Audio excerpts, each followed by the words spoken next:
ખેડૂતોને લઈને કાંઈ વાત ચાલી રહી છે અને વિડીયો વાયરલ થઈ ગયો, શું કે આજે બોટાદ એપીએમસી ખાતે પાળિયાદ રોડ ઉપર આવેલ કોટન સબયાર્ડ ખાતે અમુક લોકો આવી અને ખેડૂતોના પ્રશ્ને રજૂઆત કરવા માંગતા હતા.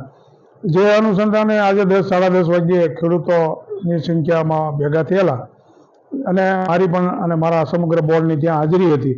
ત્યારે ખેડૂતોએ અમારી સમક્ષ રજૂઆત કરવા માટેના 2 મુદ્દા મૂકેલા, જેમાં છેલ્લા 5-6 દિવસથી કરદા અંગેની જે ચર્ચા ચાલી રહી છે એ અનુસંધાને અમે બેઠક બોલાવી અને વેપારીઓ અને કમિશનરેટરને કડકમાં કડક સૂચના આપી છે કે ખેડૂતનો માલ વેચાણમાં આવ્યા પછી કોઈ પણ પ્રકારનો કરદો ન થવો જોઈએ અને કોઈ પણ કરદો કરશે તો એના લાયસન્સો રદ કરવા સુધીની આપણે કડક સૂચનાઓ આપી છે અને જો કોઈ કરશે તો એની અમલવારી પણ કરવામાં આવશે.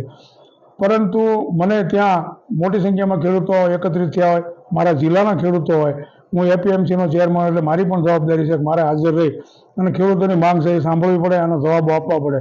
એ અનુસંધાને હું ત્યાં જવાબ આપવા માટે ગયેલો અને જે અત્યારે વાત કરી એ મુજબ મેં ત્યાં જાહેરમાં જવાબ આપેલો. બીજી માંગણી એમની એવી હતી કે હરાજી થયા પછી ખેડૂતો માલ અહીંયા ઠલવી દે, પરંતુ સૌરાષ્ટ્રનું મોટામાં મોટું કોટનનું યાર્ડ હોય, 65,000 મણ જેવી ગઈકાલે આવક હતી. જે અનુસંધાને ખેડૂતનો કપા અહીંયા ઠલવવામાં આવે તો બીજા દિવસે હરાજી ન થાય, ખેડૂતો દિવાળીની સિઝનમાં હેરાન થાય.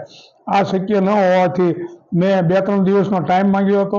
વેપારીઓ, કમિશન એજન્ટો, જીનર્સોને બોલાવી અને એપીએમસીના નિયમ મુજબ એપીએમસીના એરિયાને રાઉન્ડ અપ 6 કિલોમીટર સુધી નાખવા માટે જવાનો જે નિયમ છે એમાં આપણે શું કરી શકીએ એ માટે વિચારણા કરવાનું બાકી રહેલો હોય. આ અંગે બંને જવાબો મેં આપેલ હતા, પરંતુ આવેલા આગેવાનોએ લેખિતમાં જવાબ માંગવા માટેના પ્રયત્નો કરેલા, જે મેં સ્પષ્ટ શબ્દોમાં મેં માઇકમાં મારા મુખેથી જાહેરાત કરી છે કે આ ખેડૂતોના હિતમાં નિર્ણય કરવા માટે હું તમામ પ્રયત્નો કરી છે. લેખિતમાં કોઈ બાંયધરી આપવા હું માંગતો નથી.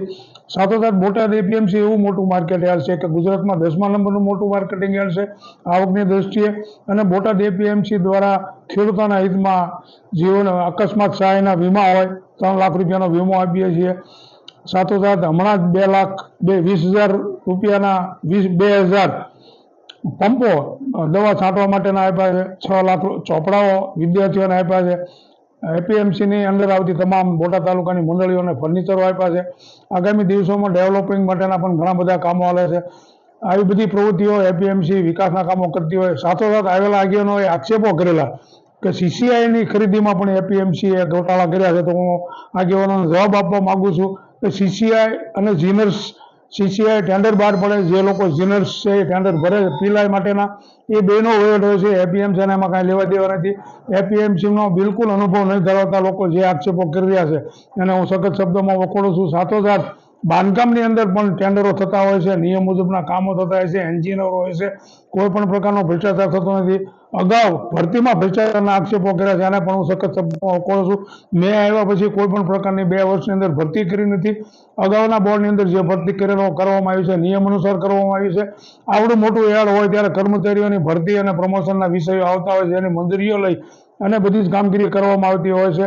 હમણાં જ આ જે આગેવાનોએ વાતો અને આક્ષેપો કર્યા છે એને હું કહેવા માગું છું કે હમણાં જ સાયલા એપીએમસીની 4 દિવસ પહેલા ચૂંટણી થઈ, એમાં ઉમેદવારી કરી અને સત્તામાં આવી અને વહીવટ ચલાવો તો કઈ રીતે એપીએમસી ચાલે છે એની તમને ખબર પડે.